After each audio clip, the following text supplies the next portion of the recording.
qui profite le crime? Cui bono, en latin. Le meurtre de Sextus Roscius, un riche tué par son fils dans la Rome antique, a laissé dans les annales judiciaires la célèbre phrase « À qui profite le crime ?» Dans l'affaire de la mort de Mouzé Kabila, nous pouvons aussi nous poser la même question. À qui profite le crime? Qui a bénéficié de la mort de Mouzé Kabila? Le RCD?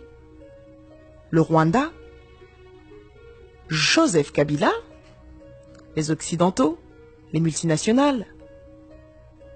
Selon l'article de RFI, publié le 27 avril 2011, et le documentaire « Qui a tué Laurent Désiré Kabila ?», les assassins présumés de Mouzé Kabila ont été accueillis dans la maison de Roubaix-Roy, dans le temps chef du RCD. Pourquoi Roubaix-Roy, qui a accueilli ces assassins présumés chez lui, après qu'ils aient fui Kinshasa, est tranquille aujourd'hui dans sa villa à Kinshasa, tandis que plus d'une centaine de militaires congolais croupissent toujours aujourd'hui en prison? Pourquoi toutes les personnes qui ont été impliquées directement dans cette affaire ont été liquidées sans procès? Est-ce pour effacer des traces? Pourquoi, juste 6 mois après, Jeannette Kabila a ouvert un compte avec des millions de dollars au Panama? Pourquoi les services secrets ougandais ont été les premiers à confirmer la mort de Mouzé Kabila? Pourquoi, malgré la confirmation de Théogène Rudasingwa, ancien secrétaire général du FPR et ancien ambassadeur du Rwanda à Washington, que Paul Kagame a commandité la mort de Mouzé Kabila, aucune rupture diplomatique avec le Rwanda a été envisagée?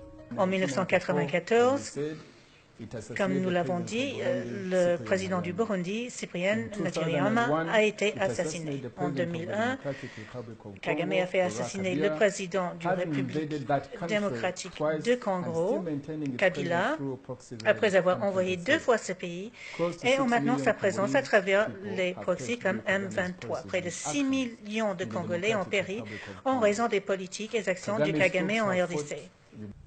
Pourquoi Kundaba Touare est jusqu'aujourd'hui protégé par le Rwanda? Pourquoi James Kabarebe, ex-ministre de la Défense du Congo, est maintenant ministre de la Défense au Rwanda? Pourquoi le gouvernement congolais nous a toujours dit que James Kabarebe et Bosco Ntaganda étaient des Congolais? On débat de quoi? Je ne comprends pas. Quel est le sens de ce débat? Quel est le problème? Quel est vraiment le problème? Il a choisi le Kinyarwanda, qui est une langue parlée au Rwanda, au Burundi et en République démocratique du Congo. Pourquoi voulez-vous que le gouvernement de la RDC ait un point de vue là-dessus? Donc vous voyez que c'est un débat complètement creux, inutile, ça n'a pas de sens. Ntaganda s'est présenté. Je ne sais pas si quelqu'un est plus compétent que Ntaganda pour savoir de quelle nationalité Ntaganda est. Ntaganda dit au juge, je suis né au Rwanda, mais je suis de nationalité congolaise. Je suis officier dans l'armée congolaise. Alors, vous voulez qu'on débatte de quoi? Malgré la présence de l'ONU et de FRDC, pourquoi 8 millions de morts à l'Est? Et pourquoi les Congolais continuent à mourir à Beni? Le meurtre de Sextus Roscius, un riche tué par son fils dans la Rome antique, a laissé dans les annales judiciaires la célèbre phrase « À qui profite le crime ?» L'Afrique est debout, l'Afrique s'affirme. La diaspora africaine est fière de partager sa culture et son héritage. À l'ère de la mondialisation, où le monde devient un village, tous les peuples se mélangent. C'est pourquoi il vaut mieux se connaître et connaître les autres pour ne pas disparaître. Tant que le lion n'écrira pas lui-même son histoire, les histoires de la chasse tourneront à la gloire du chasseur. Mescultura.com est la nouvelle plateforme des producteurs et réalisateurs d'Afrique et des Caraïbes. Des contenus de haute qualité, films, séries TV, éducation et pour la première fois, un espace 100% sécurisé pour des contenus 100% adultes. 100 ans plus tard, qui se rappellera de nous? Nous passerons tous sur cette terre des hommes.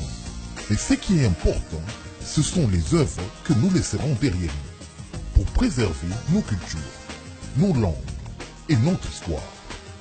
Mixcultura.com, se connaître et mieux connaître les autres en haute qualité.